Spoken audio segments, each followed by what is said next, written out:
Amen. Praise God. Purihin po ang Panginoon sa araw na ito. Tayo po ay naihanda na ng Panginoon yung ating mga puso para nang sa gayon tayo po ay makareceive ng kanyang banal na salita, ng kanyang makapangyarihan salita na kung saan yung puso natin ay magiging matabang lupa para pagtama ng word dito sa ating mga puso. Ito ay tutubo, ito ay mag-uugat, ito ay mamumunga at magkakaroon ng epekto sa buhay natin at sa ibang tao. So tayo po ngayon ay nasa second installment ng ating series na Unlikely Heroes. Sinabi natin, who you could be will surprise you. Ang akala natin ay minsan ito lang ang kaya kong gawin, hanggang dito na lang ako. Pero kapag kumilos ang Panginoon at natutuhan natin itong mga prinsipyong ito, masusurprise tayo, kaya ko palang gawin ito, na mayroon pa palang ganito, na pwedeng akong marating, pwede akong makita, na pwedeng mangyari sa buhay ko. So ito pong pangalawang topic na pag-uusapan natin ay napaka-importante. Kasi may kinalaman po ito sa pagiging extraordinary. So let's get started. Alam niyo po, hanggat hindi ka magde-decide na maging extraordinary ang buhay mo, mananatiling ordinaryo yan. Ulitin ko, hanggat hindi ka magde-decide na magiging extraordinary, ang buhay mo, mananatiling ordinaryo yan. Kapag hindi ka nag-decide na mabago ang buhay mo, mananatiling luma yan. So napaka-importante po mga kapatid ng ating decision at the same time ng mga actions na gagawin natin. Kasi nga, alam niyo po, pagdating sa pagkakaroon ng extraordinary na buhay, you will count the cost and you will pay the price. Kaya nga lang, sa umpisa pa lang, ano ba ang gagawin natin? Habang pinag-uusapan natin ito ngayon, napaka-importante po na pagbulay-bulayan natin lahat ng yung ating buhay. Yung nangyayari sa ating buhay ngayon, ano ba yung kalalagayan ng buhay natin? Okay ka na ba dyan? Iba yung sinasabing kontento sa Bible. Hindi ibig sabihin na huwag ka nang kikilos. Hindi ganun ang kalooban ng Panginoon. Yung sinasabi ng Panginoon na contentment do, not to the extent na kung saan ikasisira ng buhay mo, ikasisira ng pananampalataya mo, ikasisira ng ibang tao. But alam niyo po ba, gusto ng Panginoon na nagiging extraordinary ang buhay natin. Kung ayaw ng Panginoon yan, di sana wag na tayong ma-born again. Kaya nga, gusto ng Panginoon, nagiging extraordinary ang buhay natin. Gusto ng Panginoon, magkaroon tayo ng new body. Di ba, magkaroon tayo ng glorified body, magkaroon tayo ng panibagong pamumuhay. So, ibig sabihin, gusto ng Panginoon, kalooban ng Panginoon, na maging extraordinary ang buhay natin. Ikaw man din. Ngayon, ano ba yung present na kalalagayan ng buhay mo? Ang tanong, gusto mo pa ba talagang mabago yan? Gusto mo pa ba talagang mabago yung present na estado ng buhay mo, ng pananampalataya mo? If yes, ang sagot mo, simulan na natin to. So what makes ordinary people extraordinary? I believe na sa mga makakapakinig nito, ito na yung umpisa ng pagbabago ng buhay mo ngayon, taon na ito, at sa mga susunod na panahon. I want you to open your Bible with me in Amos chapter 7, verses 10 through 17. Amos chapter 7, verses 10 through 17. Verse 10. Amaziah, a priest at Bethel, sent this message to Jeroboam, the king of Israel. Amos is making plans against you. He is trying to make the people of Israel fight against you. He has been speaking so much that this country cannot hold all his words. 11, Amos has said, Jeroboam will die by the sword, and the people of Israel will be taken as a prisoner out of their country. 12, then Amaziah said to Amos, get out, you seer, go back to the land of Judah, earn your bread there, and do your prophesying there. Do not prophesy anymore at Bethel, because this is king's sanctuary, and the people and the temple of the kingdom. 14. Amos answered Amaziah, I was neither a prophet nor a son of prophet, but I was a shepherd. And I also took care of sycamore fig tree. 15, but the Lord took me from tending the flock and said to me, go, prophesy to my people Israel. Now then, hear the word of the Lord. You say, do not prophesy against Israel, and stop preaching against the descendants of Isaac. 17, therefore, this is what the Lord says, your wife will become a prostitute in the city, and your sons and daughters will fall by the sword. Your land will be measured and divided up, and you yourself will die in a pagan country, and Israel will surely go into exile away from their native land. So, alam niyo po ba, Amos wrote 2,000 years ago, but this prophecy reads like a breaking news. Napaka-importanting balita nitong ating nababasang ito, kahit na napakaluma niya na. Alam niyo po ba, Amos lived under the renowned King Jeroboam II, who reigned for 41 years. At itong si King Jeroboam II, siya yung nagpalapat ng teritoryo, nagpatindi ng expansion ng Israel. Siya po ang nagpatatag ng militarism ng Israel. Siya po, mga kapatid, ang naging susi para sa pagkakaroon ng economic prosperity ng bansang ito. Now, itong mga priest na ito na pinagsasalitaan, si Prophet Amos, ibig sabihin parang hinahayaan nila dahil matagumpay itong haring ito, maganda yung nagawa sa kanilang bansa. Ngayon, pinagtatakpan nila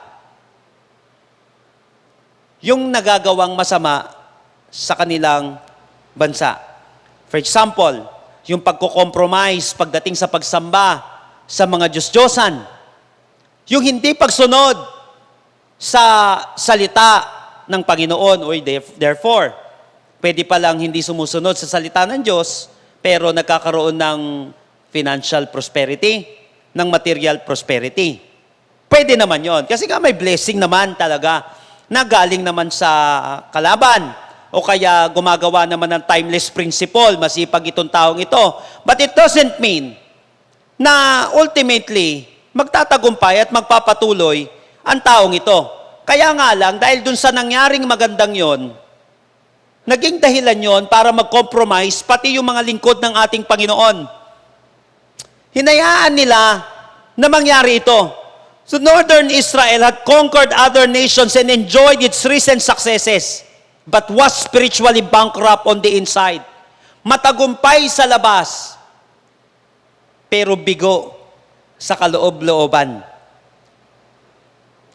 At ang nangyari dito, nagkaroon ng idolatry, nagkaroon ng injustice, nagkaroon ng immorality, at nagkaroon ng rebellion against God. Kaya nga, sinasabi po natin that you can be financially rich, but spiritually bankrupt at the same time. So dito nag-grieve si Lord sa lahat ng kanilang ginagawa. But through His mercy, ganun ang Panginoon, no? Pag sinabing mercy, pag sinabing grace, diba? Ibinibigay niya yung hindi mo deserving. Pag mercy naman, hindi niya binibigay yung deserving mo. But through His mercy, God is willing to give them another chance to change their ways. So, pangalawang pagkakataon, pangatlong pagkakataon, eto, bibigyan ko pa kayo ng pagkakataon. Now, binigyan sila ng Panginoon ng pagkakataon sa pamamagitan ng preacher na ito, sa pamamagitan ng propetang ito na si Amos. Kaya lang, the people in the north kasi, di ba, Israel, ang south, Judah, no, nagkaroon na ng divided kingdom. Kaya lang, itong people dito sa north, ginamit yung status ni Amos as a foreigner, as an excuse to ignore his message of judgment sa kanilang mga ginawang hindi magaganda. Dahil hindi ka naman taga rito, dahil dayo ka naman, sino ka ba para magsalita sa amin? Ginamit nila ito para hindi pakinggan si Amos. Now, what can we learn by studying Amos today? Alam niyo po ba, through Amos, we will discover how God turns a nameless, hindi taga doon, faceless person into a significant human being.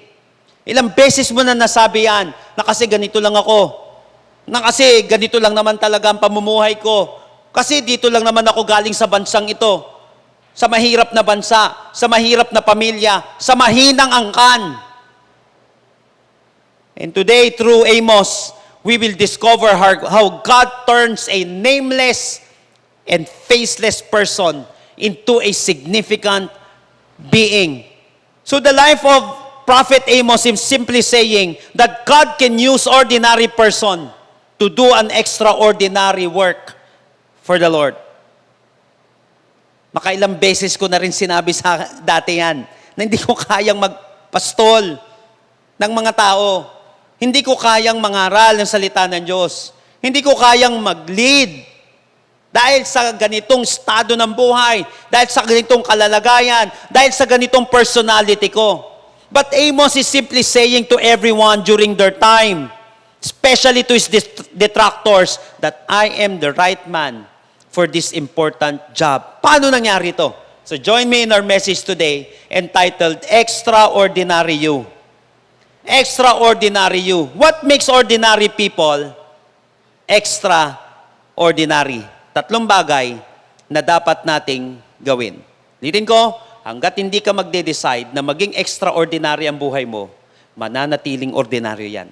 Hanggat hindi ka magde-decide na mabago ang buhay mo, ang pamumuhay mo, mananatiling luma yan. But today, matutuklasan mo yung isang extraordinaryo na ikaw. But what makes an ordinary people extraordinary? Tatlong bagay na dapat nating unawain at dapat nating gawin. Number 1, in verses 14 and 15, Amos answered Amaziah, I was neither a prophet nor a son of prophet, but I was a shepherd, and I also took care of sycamore fig trees. But the Lord took me from tending the flock and said to me, Go, prophesy to my people, Israel. Ito yung sagot niya. Doon sa sinasabi sa kanya, bumalik ka na lang sa lugar mo, doon ka na lang magtrabaho, doon ka na lang kumita. Huwag mo na kaming pakialaman dito. So ano ang ginawa nito ni Amos? Paano siya naging extraordinary, itong ordinaryong taong ito? Kasi sinabi niya, I was neither a prophet nor a son of prophet, but I was a shepherd. Sinabi niya pa, I was a farmer. Anong gagawin mo? Number 1, raise your productivity.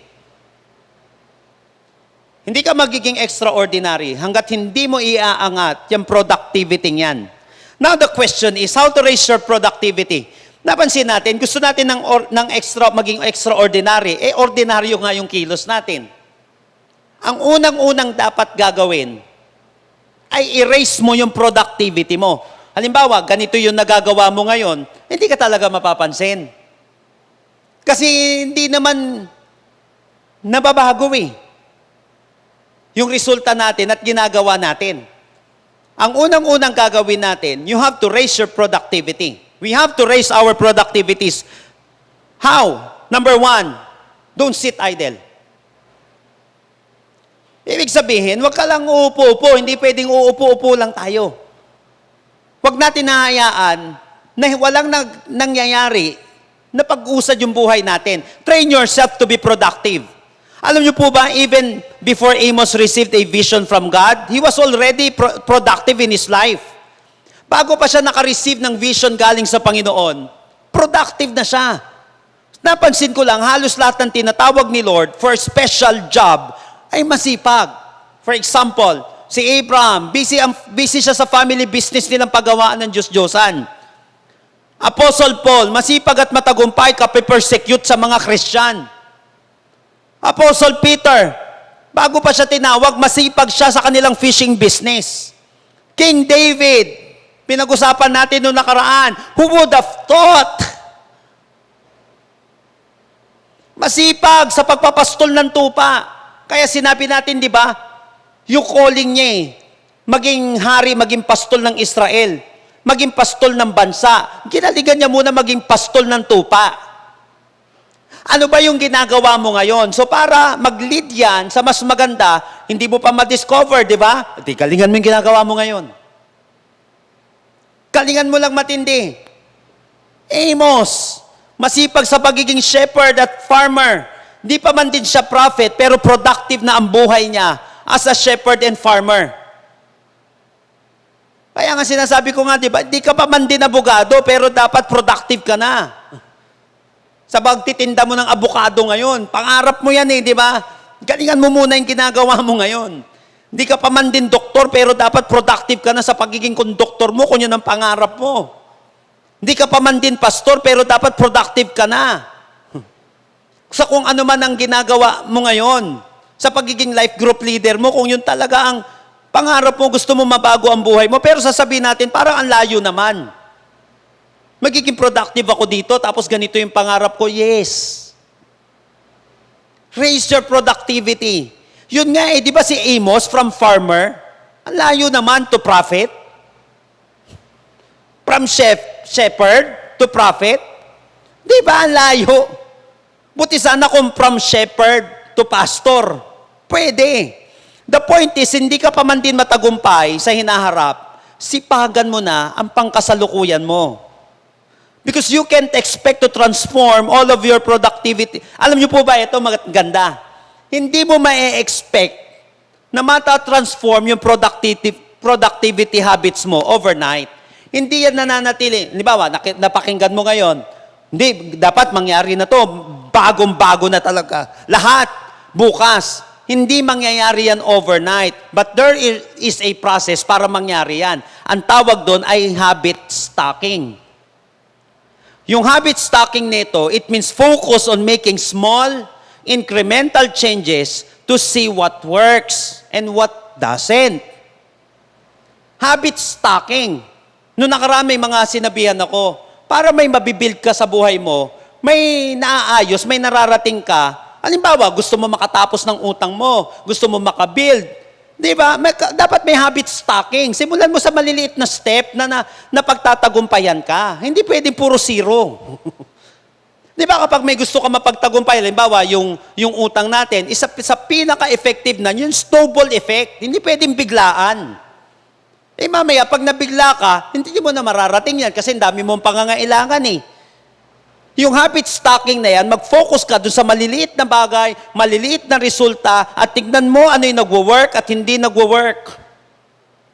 Hanggang sa nararating mo na siya, hanggang sa nadidiscover mo na, hanggang sa unti-unti nang nagiging productive yung buhay natin. Alam mo ba na ang susi ng successful na future mo ay ang productive na ngayon mo?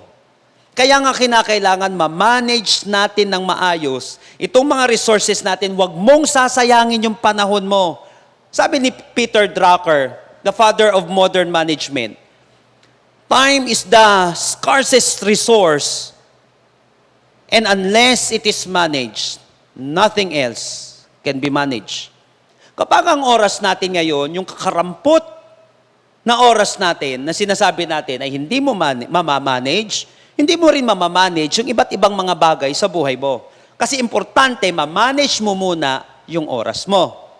Kasi sasabihin mo, wala akong time dito, kakahiya naman sa mga pinaka-productive na tao sa buong mundo. Mas busy ka pa sa kanila. Hindi ko magawa ito kasi wala akong time. Hindi pwede yon. Time is the scarcest resource. And unless it is managed, nothing else can be managed. Pag na-perfect mo na, o kaya sabihin natin, di man na-perfect, nag-grow ka na sa pagmamanage ng time mo, maniwala ka. Mamamaximize mo yan, mauunti-unti mo yan. Kapatid, sipagan mo ang ngayon mo para kapag nagbukas ang opportunity, ikaw ang mapili o makonsider man lang. In fact, yung productivity mo ngayon ay may kakayahang mag-open or mag-magnet ng opportunity mo. Yung productivity mo ngayon, may kakayahan yan para mag-magnet o mag-open ng opportunity mo.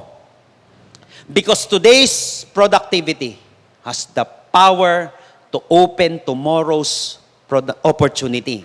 Again, today's productivity has the power to open tomorrow's opportunity. Pag productive ka ngayon, magbubukas yung iba't ibang oportunidad sa buhay natin. Kaya nga, makinig ka maigi dito kapatid, hindi ka magtatagumpay kung puro ka lang tambay. Hindi ka magtatagumpay kung puro ka lang tambay. Don't sit idle. Kung gusto natin erase yung productivity natin, don't sit idle. Sabi ng isang Chinese proverb, be not afraid of growing slowly. Be afraid of only standing still. Do not be afraid or be not afraid of growing slowly. Be afraid of standing still. Kamatakot. Minsan nahihiya. Kasi konti pa lang na-accomplish ko. Mas maganda konti pa lang na-accomplish mo. At least may progress ka. Kaysa wala na nangyayari. Don't sit idle. Huwag mong ahayaan. Halimbawa, may gusto kang tapusin na libro. Hindi kasi gusto ko biglaan matatapos ito. Hindi ba't bigla matatapos siya? Magsimula ka, pailan-ilang pages araw-araw. Para na sa gayon, may na-accomplish tayo. Second, don't settle for less.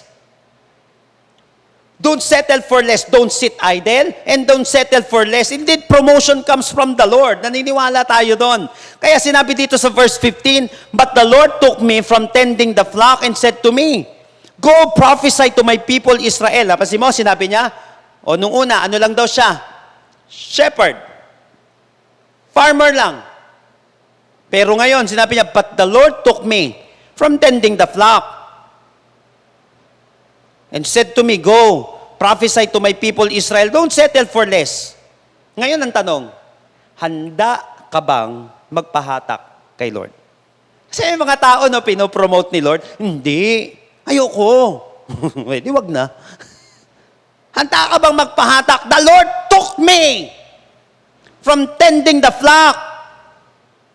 Binibigyan ng pagkakataon, magbago yung buhay. Sabi ko, pag binigyan ka ng pagkakataon ni Lord, mabago ang buhay mo, wag mo sasayangin.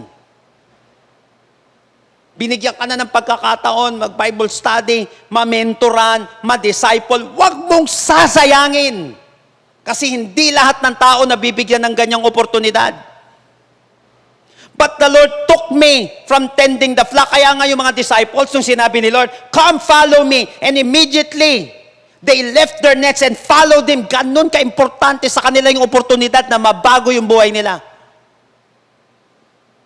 Handa sila magsakripisyo at mag-give up. Huwag lang manatiling ganon yung buhay nila. Don't settle for less. Kaya lang ang tanong, handa ka pang magpahatak kay Lord? Handa ka bang magpabago sa Panginoon? Handa ka bang umalis sa comfort zone mo? Don't forget, iba ang tending the flock sa prophesying to my people Israel na binanggit dito. Magkaiba yon. Kaya nga may change na mangyayari.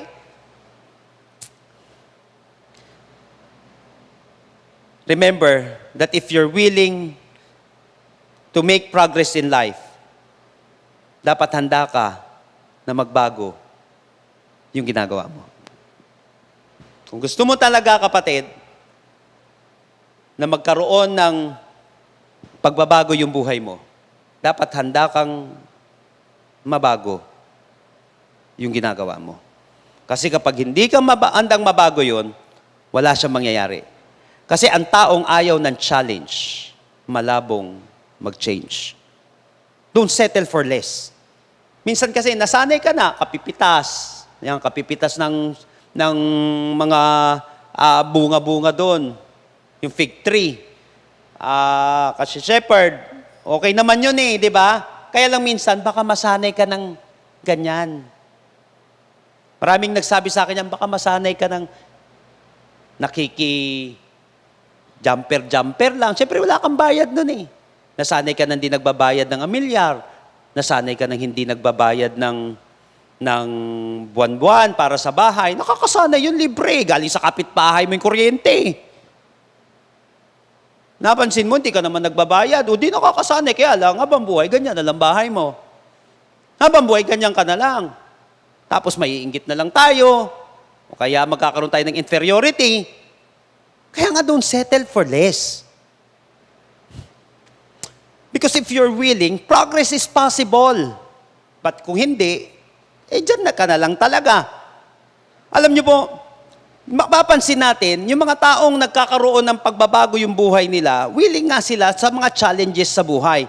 Kaya lang, alam niyo po ba, napaka-importante ng productivity sa buhay ng isang tao. Kaya lang, may mga bagay na pumipigil sa productivity natin. Alam niyo, for example, sa negosyo, sa trabaho natin, sa career natin. Alam niyo po ba that sinabi nila that productivity is directly related to how engaged a person with their work and their employer. Lalo na pagdating sa corporate.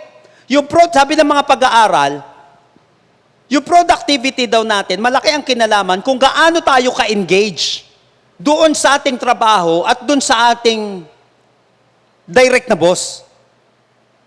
Kailangan well-engaged ka doon. Siyempre, boss mo, tapos iba ginagawa mo, hindi mo siya napapakinggan. Nakuha natin, at gaano ka ka-engage sa ginagawa mo. In a recent study from Harvard Business Review, shows that people work harder when someone is watching.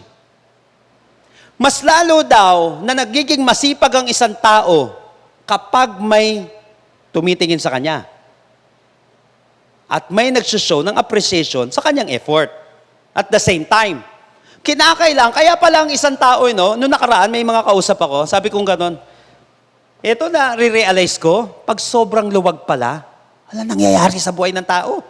Ang hirap umusad. Kaya pala hindi pwede yung masyado mong, hindi, kaya na yan. Hindi kaya na yan. Napaka-importante pala para maging productive yung buhay ng mga natin. Pati ng mga tao mo, kinakailangan, nakikita mo sila. Hindi pwedeng hindi. Alam niyo po, many of the workers, Robert Half recently surveyed dito sa kanyang pag-aaral, nakita nila itong dalawang bagay na ito. Nung tinanong sila, ano yung nag-i-impede ng productivity mo? Ano yung pumipigil sa productivity ng isang tao? Alam niyo po, dalawang napaka-importanteng responses. Number one, sinabi nila, kaya hindi kami nagiging productive dahil sa puro meeting, mga unnecessary na meeting. Uubos daw yung oras kami meeting. Kauusap, puro usap, wala ng execution. Pangalawa, ito matindi. 30% nagsabi nun, kaya hindi nagiging productive yung isang tao. Kakausap daw niya sa katabi niya. Biruin mo yon. Walang humpay or unnecessary na meeting, tapos yung kakwentuhan dun sa katabi. Kaya daw hindi sila nagiging productive dun sa trabaho nila. Ayun ang nangyayari. Kaya isipin natin, ano yung pumipigil ba? Bakit hindi ako nagiging productive sa buhay? Baka merong ako mismo ang gumagawa ng paraan para hindi ako umusad. Ako'y naglalagay ng humps. Ako'y naglalagay ng wall. So, kinakailangan ma-discover natin. Sinabi ni Paul J. Mayer, productivity is never an accident. It is always the result of a commitment to excellence, intelligent planning, and focused effort.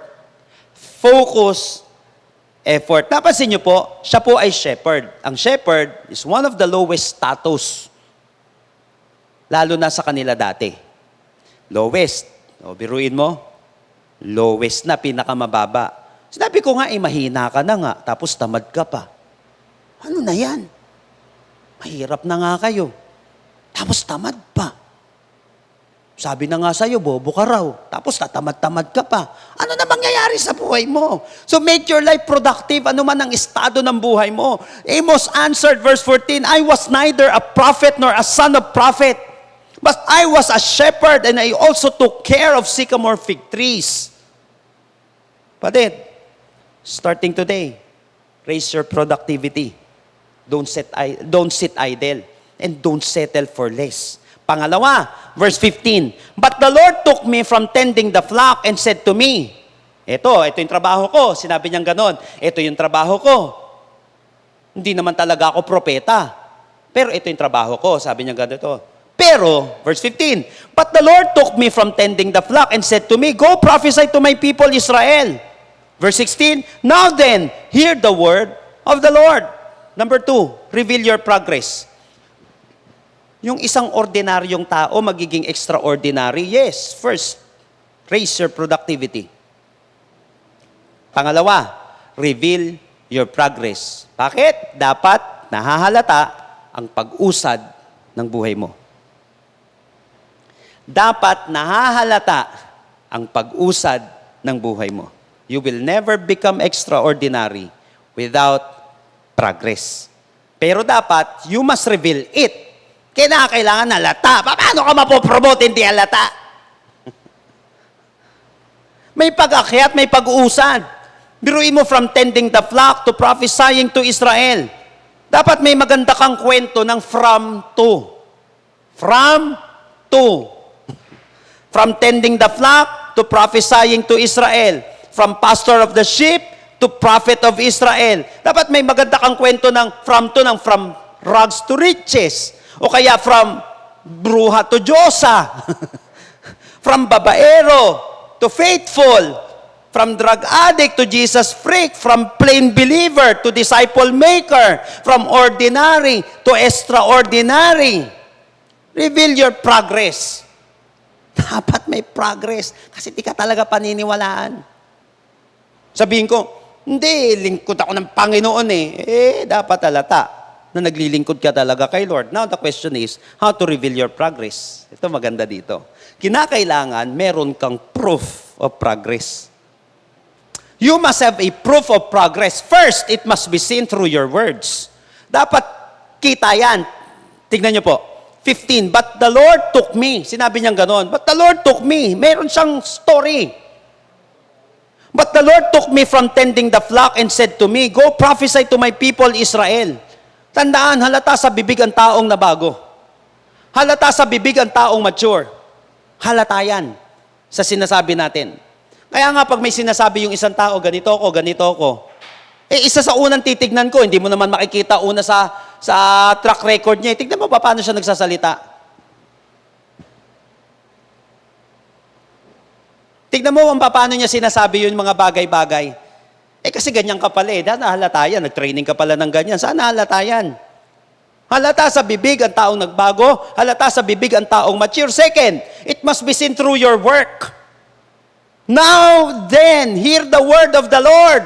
Una sinasabi niya lang, tinawag ako ng Panginoon, ganito yung ginawa sa akin ng Panginoon. Yes, ang ganda ng kwento.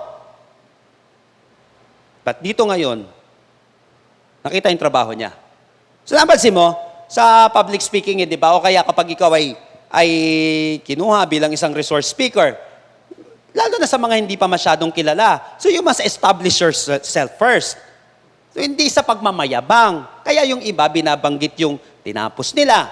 Kaya yung iba binabanggit nila kung ano yung achievement nila. Hindi sa pagmamayabang yun. Kinakailangan makapag-establish sila ng authority. Sino ba yan?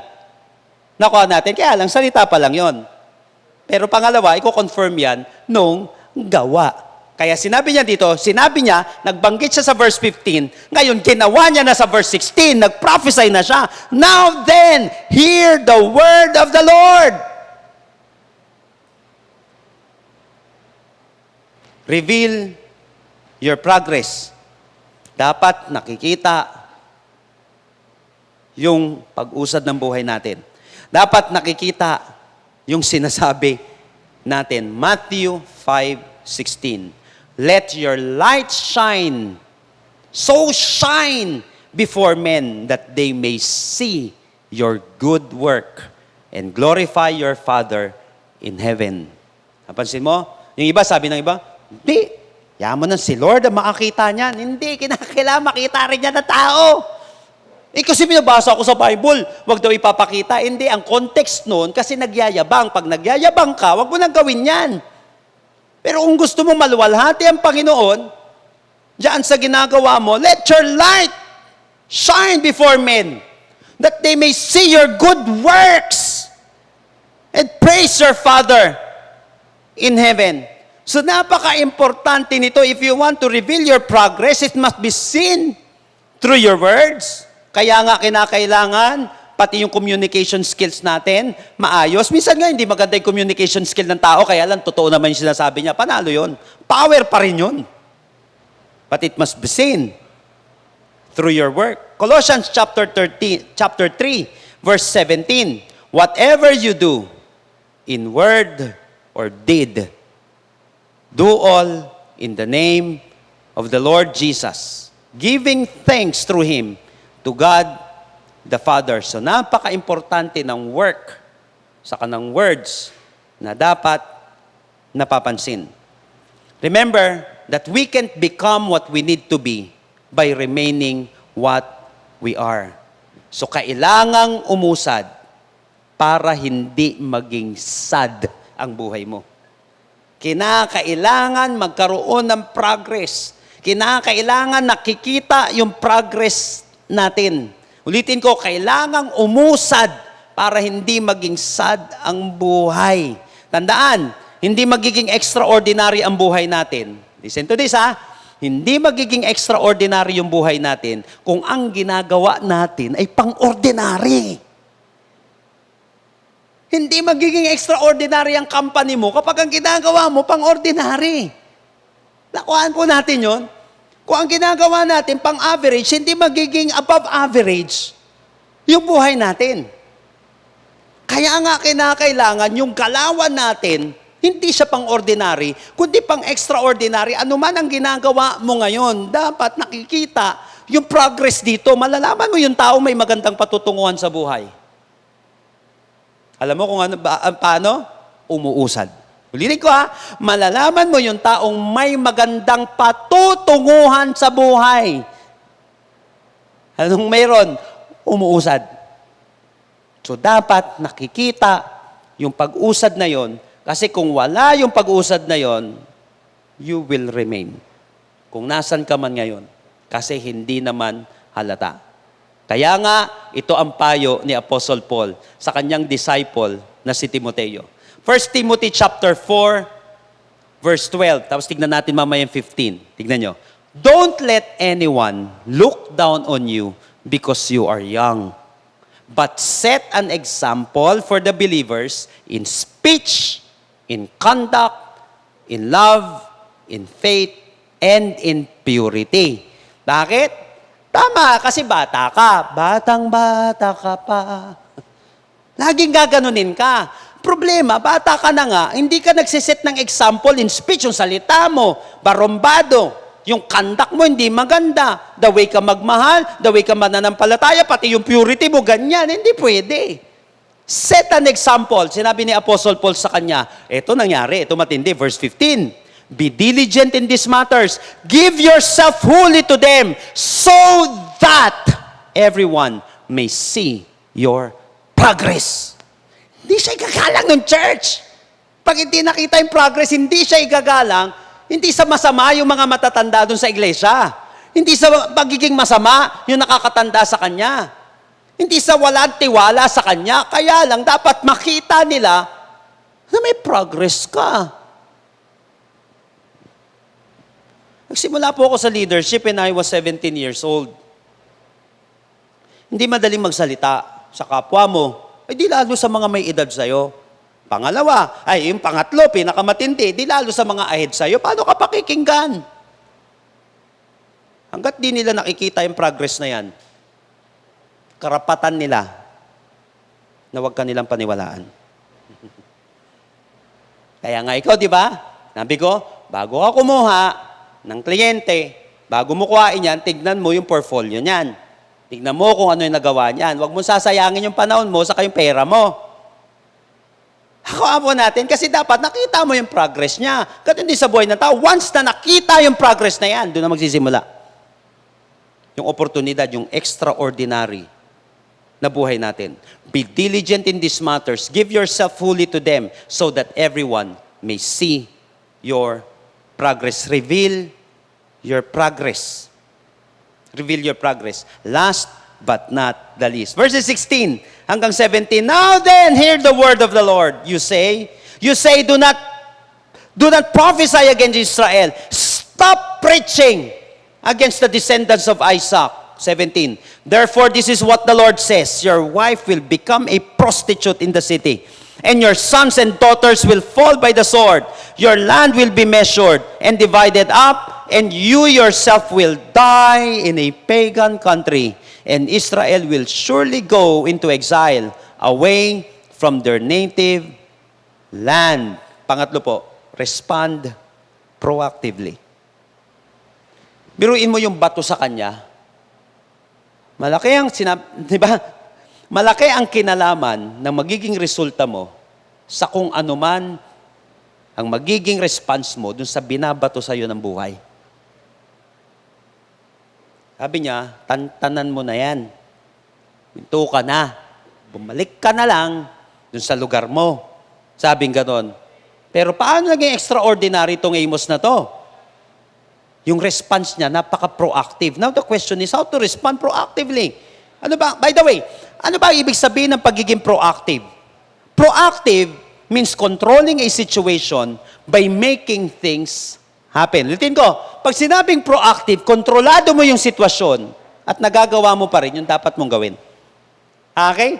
Kontrolado mo yung isang sitwasyon at nagagawa mo pa rin yung dapat mong gawin. Despite dun sa mga nangyayari sa paligid mo. Sinasabi nila, mahirap ang bansa. O malalaman mo yung proactive. Hindi siya nagiging ganon kung ano man declaration dun o ano man kalagayan ng bansa nila. Mahirap yung pamilya. Nag-iiba yung buhay niya. Sa kabila ng nakapalibot sa kanyang ganon. Why? Proactive. Ang tawag doon. Controlling a situation by making things happen. Kahit na pinapatigil siya sa pangangaral, hindi siya huminto sa pinapagawa sa kanya ni Lord. Now then, hear the word of the Lord. You say, do not prophesy against Israel and stop preaching against the descendants of Isaac. Ano yung ginawa niya? 17. Therefore, this is what the Lord says. Ito yung sabi niyo, pero ito sinasabi ng Panginoon. Pinapapalik na siya. Sulitin ko, di ba? From south siya, dun siya sa Judah. Nasa north siya. Balik ka na dun sa south. Dun ka na lang. Pinapauwi na siya. Go back. Go home. Alam mo, maraming tao ang nasira ang buhay ngayon na excellent ang IQ nila. Kaya lang, bagsak kasi ang AQ. Excellent ang intelligent quotient nila, pero bagsak yung adversity quotient nila. Pag may adversity na, pumipigil na, napigil na rin. So being proactive has at least 3 components in this passage. Number 1, respond with clarity. Kinakailangan yung response kasi natin, malinaw muna. Dapat alam natin yung sinasabi natin at ginagawa natin. Now then, tingnan niyo po, hear the word of the Lord. Tapos sinabi niya dito, sinabi ninyo, you say, do not prophesy against Israel and stop preaching against the descendants of Isaac. Therefore, this is what the Lord say. Napansin mo yung say, saka say doon? Malinaw sa kanya yung word of the Lord, saka yung word of the world. Malinaw sa kanya, kanino bang salita to? At kanino bang salita to? May clarity. Kasi nga, aatras abante ka talaga pag walang clarity. Alam ko may calling ako. Kaya lang, first 2 years ng calling ko, parang mag-aatras, muntik ako mag-atras abante. Kasi maraming mag-o-offer, maraming mga ganito, maraming mga ganyan na inaalok sa'yo. Kaya lang, yung mga walang clarity, tapos kapalaran. Humanap ng iba. Madali kang masway kapag walang clarity. Kasi hindi malinaw eh. O napansin mo, kapag hindi malinaw, nalilito ka lalo na walang sign. Dito ba ako pupunta? Dito ba ako pupunta? Minsan, nalagpas ka na. Minsan naman, disgrasya. Kasi walang clarity. So, ang proactive na tao, hindi lang basta-basta gumagawa yan, malinaw kasi sa kanya yung ginagawa niya. Remember that being extraordinary costs your time, attention, energy, and focus. So, to be extraordinary, you must be unapologetically committed to your values. Pasensya na kayo Pasensya na. Kasi ganito, hindi. Malinaw sa iyo yung values mo. Pasensya na. Kasi inuutos kasi ni Lord to Pasensya na. Hindi pwede yan. Dapat unapologetic ka doon. Kapag alam mong tama, respond with clarity. Kasi pag yung mismo, yung mga taong kausap mo, kaya yung sitwasyon, hindi malinaw. O edi sila malinaw, malakas ang loob, edi tapos ka. Lalo na kapag tama. Maraming mga tao na ayos ang buhay kasi clear yun nagsasalita Kasi clear yun naglilid. Nakuha po natin whether detractor mo yan o kaya talagang pure talaga na immature pa o hindi alam, respond with clarity. Second, respond courageously. 16, now then, hear the word of the Lord, you say, do not prophesy against Israel and stop preaching against the descendants of Isaac. Therefore, this is what the Lord says. So napaka-importante, no? Sinabi mo, umuwi na ako. Sinabi niyo, umuwi na ako. Tama na itong ginagawa ko. Eto sa inyo, sabi, this is what the Lord says. Alam mo, sa totoo lang, hindi ka maigi dito. Marami sana ang magaling, kaya lang iyakin. Marami sana magaling, kaya lang iyakin. What I mean is, madaling magtampo, madaling matakot, madaling sumuko. Yan ang sinasabi nila sa karamihan ng mga millennials ngayon. Mabilis sumuko. Mabilis magpalit-palit. Pag nasaktan na, ayaw na daw. Hindi naman sa lahat. Hindi ikaw yun. Baka iba yun. Pero marami sana ang magaling, kaya lang iyakin. Tampuhin, bilis sumuko, sabihan buhay. Kung ayaw nila, di wag na, di tapos na. Ayaw nila makinig, uwi na ako. Uwi ka na, pakain ka rin ni Lord, baka hindi sa balyena, baka may pangalawa ng kinain dito, kinain naman ng buhaya.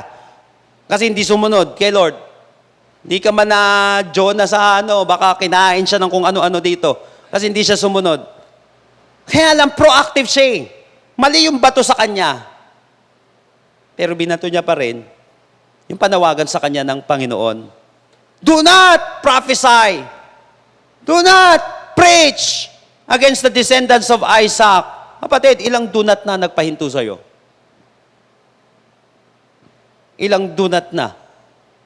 Tandaan mo, hindi lahat ng do not matamis. Yung iba mapait. Yung iba nakakatakot. Yung iba nakakatreten. Yung iba nakakapagpalabo ng vision. Yung iba nakakatunaw ng pangarap. So be proactive by being courageous. Alam niyo po, ito maganda dito. Paano ba siya naging matapang dito? The primary source of his courage is the Word of God. Hear the Word of the Lord.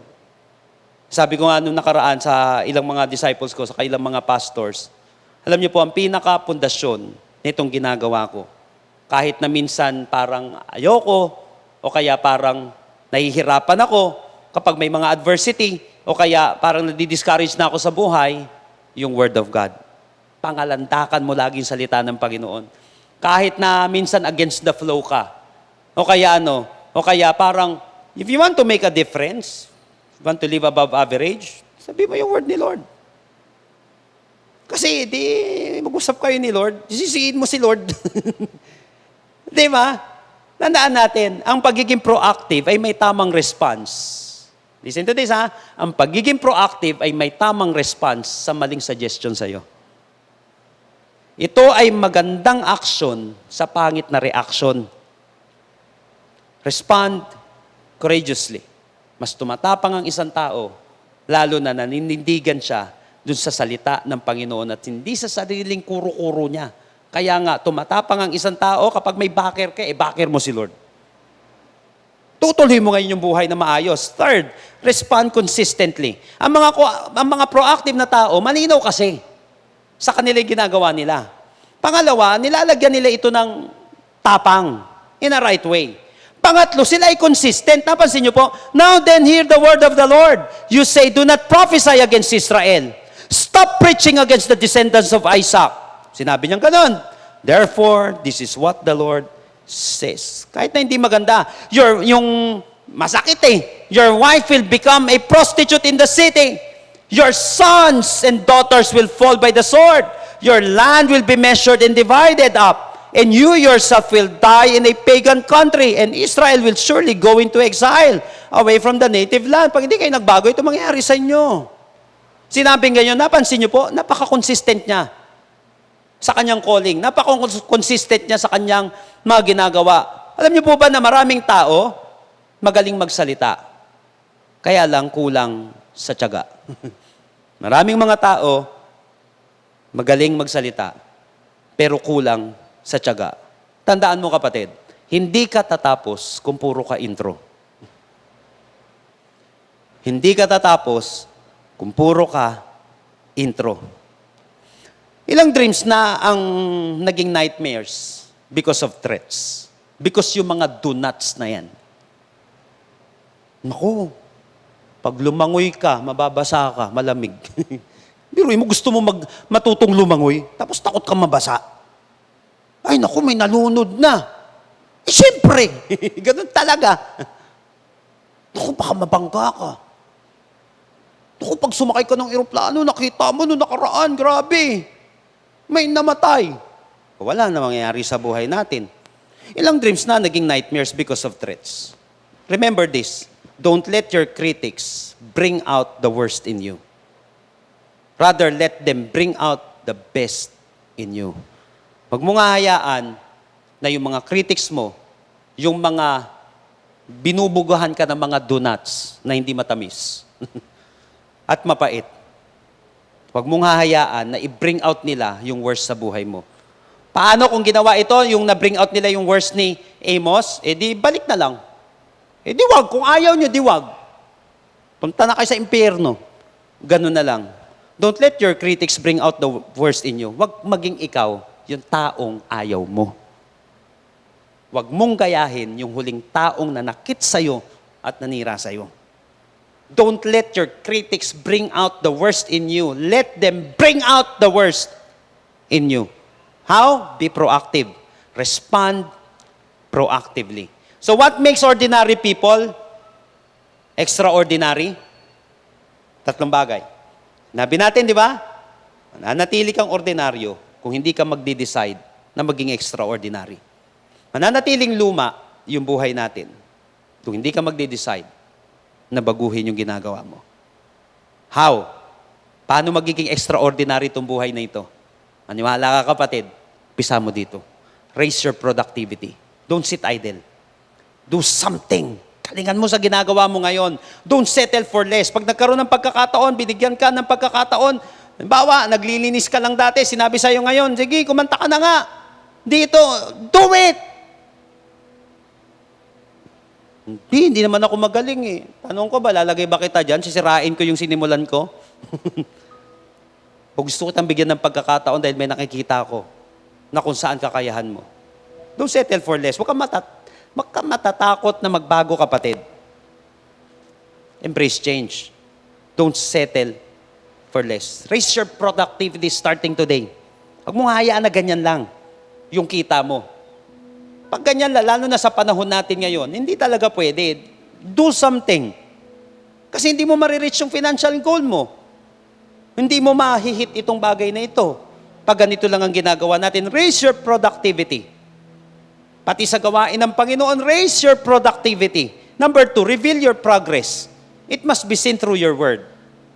And it must be seen through your work. Hanggat hindi makikita yan, hindi ka mapopromote. Hanggat hindi makikita yan, wala mag-o-open na opportunity sa'yo.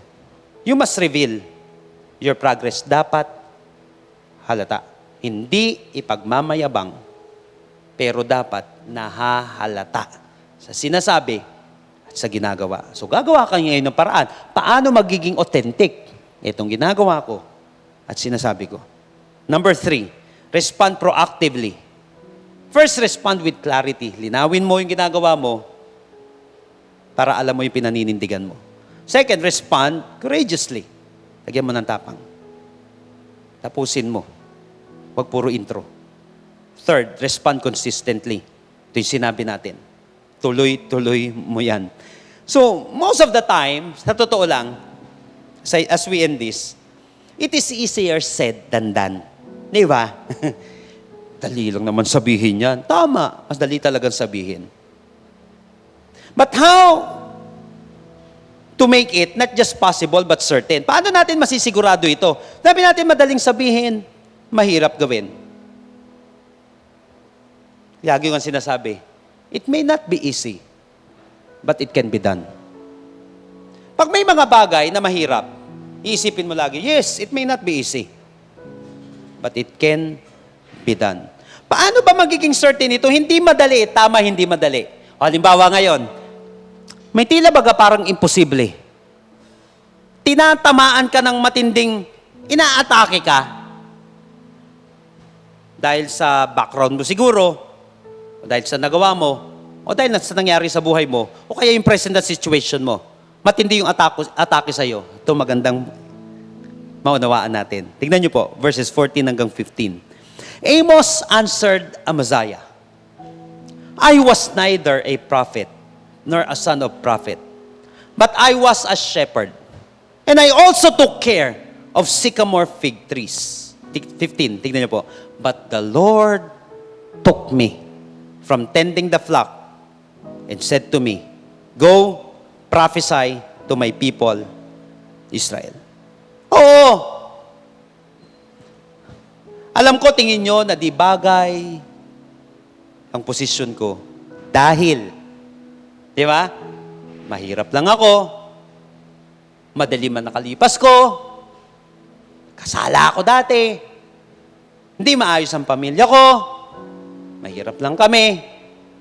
Ito lang ang kalalagayan ko sa buhay. Oo, ito yung sinasabi niya. Verse 14, pagdating ng 15, but the Lord took me. Listen to this, brothers and sisters.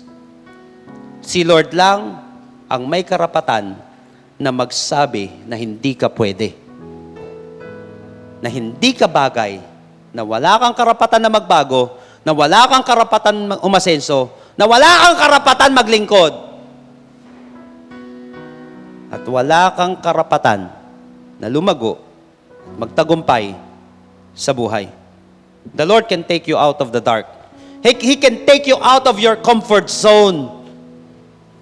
Maybe someone is watching and listening today na marami na ang nagsabi na hindi ka pwede, na hindi ka bagay, na wala kang kwenta. Ilan na nagsabi sa'yo niyan?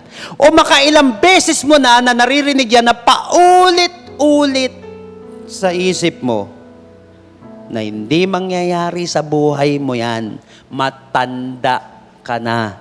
Bata ka pa. Mahina ka. Hanggang dyan ka na lang. At sabihin mo, the Lord can take me out of this prison. The Lord can take me out of this situation. Kaya akong palayain ng Panginoon. Remember this, God is still in the business of setting the captives free. God is still in the business of doing miracles in the lives of people. The hand of the Lord is so gracious, but the hand of the Lord took me. Napansin mo, binato siya ng binato ng kung ano-anong panlalait, ng kung ano-anong pananalita, ng kung ano-anong mga salita, ng kung ano-anong pagpipigil, at kung ano-anong mga kasinungalingan. Sige, sabi mo na lahat. Sa dulong-dulo, di ba? At sinabi niya, but the Lord took me. Sapat ang kamay ng Panginoon para mabago buhay mo.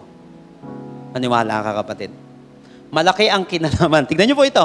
The Lord took me. Malaki ang kinalaman ng may hawak sa'yo kung ano ang kasasapitan ng buhay mo. Sasabihin mo, simple lang yung slingshot.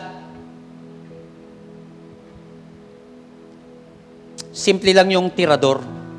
Pero pag hawak ni David yan, makakapagpatumba ng Goliath yan. Pwedeng sabihin natin, nako, konti lang naman yan, ng pagkain. Maniwala ka, pero pag hawak ni Jesus yan, dumadami yan. So, depende. Sabihin natin, nako, stick lang yan. Hanggang aso lang yan. Niwala ka, pag hawak ni Moises yan, hahatiin dagat yan. Sino ba may hawak sa'yo? Kung ipapahawak mo kay Lord, yung buhay mo ngayon, yung sitwasyon ngayon, magiging extraordinary buhay mo. Kahit sino pa nanlait sa'yo, ano man sabihin sa'yo ng tao, but the Lord took me. Sino po sa inyo ngayon, gusto mo ipahawak yung buhay mo kay Lord? I want you to close your eyes right now.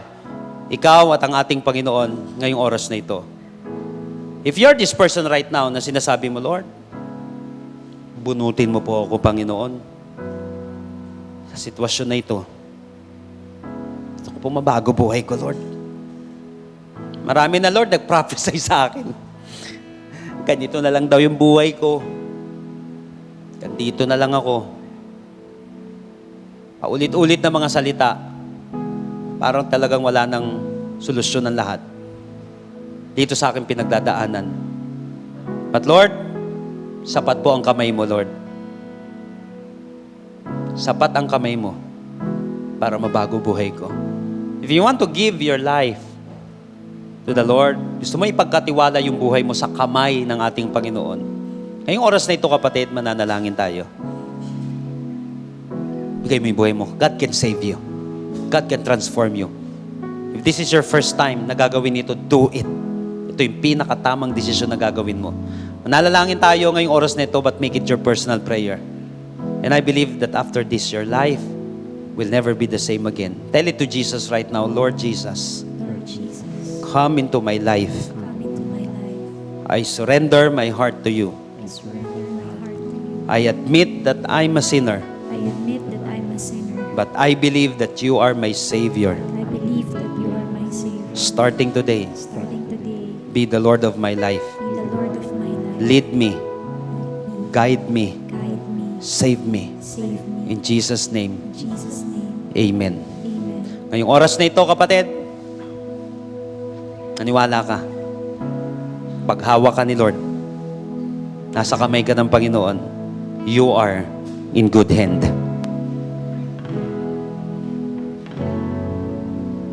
Believe me, if you belong to God, maniwala ka. Hindi ka maagaw ng kaaway. Kahit anong salita, kahit na anong panglalait, di ka maaagaw ng kaaway sa kamay ng ating Panginoon.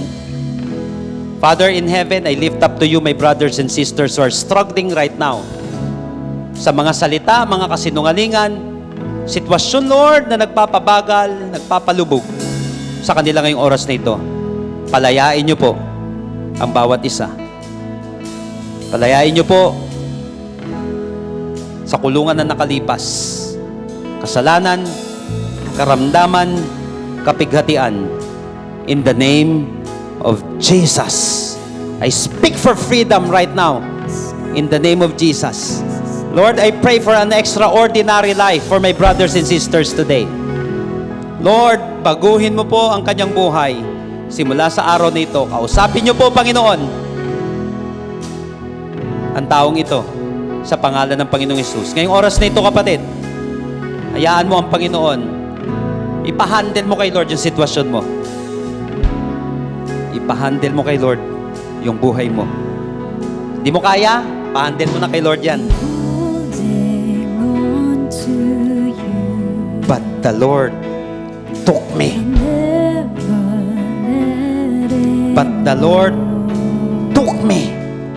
'Cause you Sabihin na ng iba have so yung gusto nilang sabihin.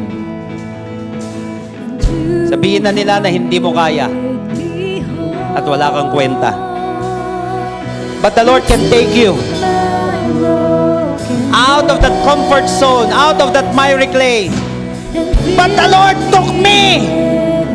joy. Kaya kang bunutin ng Panginoon dyan. Kaya kang bunutin ng Panginoon sa sitwasyon mo ngayon. Kaya kang bunutin ng Panginoon sa kinalalagyan mo ngayon. Kaya ni Lord baguhin ng Panginoon ang buhay mo. At ang ginagawa mo, the Lord can save you. The Lord can transform you. The Lord can heal you. Kaya mo yung kamay ng Panginoon ang bumunod sa'yo. Huwag mo nga hayaan yung mga salita, yung pakiramdam mo lang na magpalubog sa'yo sa sitwasyon na yan. The Lord can take you from that situation. Abunot mo sa Panginoon yan. Oh Lord. Oh Jesus. Oh Lord. Just come to Jesus right now. Hindi nila kaya pero kaya mo. Hindi mo kaya pero kaya ni Jesus. Wala nang magawa ang iba, may magagawa si Lord. May magagawa ang ating Panginoon. Magpatuloy ka sa ating Panginoon.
Lord, makikita ng mundo na hindi kami, hindi sila. Ikaw, Lord, ang may kayang magpalaya sa amin, Panginoon. Ikaw ang kayang gumawa ng himala sa buhay namin, Panginoon. Di man namin kinaya, di man nila kinaya, pero Lord, kakayanin mo po, Panginoon. Pinagkakatiwala po namin sa iyo, Panginoon, ang aming mga buhay. Pinagkakatiwala po namin sa iyong makapangyarihang kamay. Yung pagbabago ng buhay namin, Panginoon. Yung pagbabago na nangyayari sa aming buhay, mahirap talaga, Lord. But puti na lang, sapat yung kapangyarihan mo, Panginoon. Sapat yung kamay mo. Amos answered, Amaziah, I was neither a prophet nor a son of prophet. But I was a shepherd, and I also took care of sycamore fig trees. But the Lord took me from tending the flock and said to me, Go, prophesy to my people. Hindi naman ikaw yung pinapangarap mo, hindi naman yan yung lahi mo eh. Pero alam mo ba, kaya kang dalhin doon ni Lord. Hindi naman ako katulad ng iba eh. Hindi nga. Pero sapat yung kamay ng Panginoon para dalhin ka sa magandang plano niya sa buhay mo. Iasa mo yung buhay mo sa kamay ni Lord starting today. Salamat po, Panginoon. Muli, inaasa po namin ang aming mga buhay sa iyong mga kamay. Ngayong araw na ito, Panginoon, I declare that this ordinary person will do extraordinary things for you, God. Makikita nila yung ningning nila, Panginoon, at makikita ng mga tao yung pagningning mo sa kanilang buhay. At higit sa lahat, maluluwalhati ka dahil malalaman ng mundo, may Diyos pa pala na nagbabago ng buhay at kalalagayan sa buhay. Salamat po, Panginoon. At ngayong oras na ito, kapatid, huwag mong hayaan na manakaw ng kaaway. Lahat ng narinig mo ngayon, at hayaan mong maipamuhay mo ito at mangyari sa buhay mo. Believe me, you are not an asset and not a liability. You are blessed and not cursed because of God. Right now, people of God, I want you to receive these blessings which God promised in Numbers chapter 6. Every time He declare ito, the Bible said, receive it and it will be yours. Right now, people of God, may the Lord bless you and take care of you. May the Lord be kind and gracious to you. May the Lord look on you with favor and give you peace. Lord, we receive all of these blessings in Jesus' name. And everybody shout aloud, Amen and Amen. God bless you all. See you next week. Jesus loves you. Thank you for joining us, amazing people of God. See you next Sunday. Always be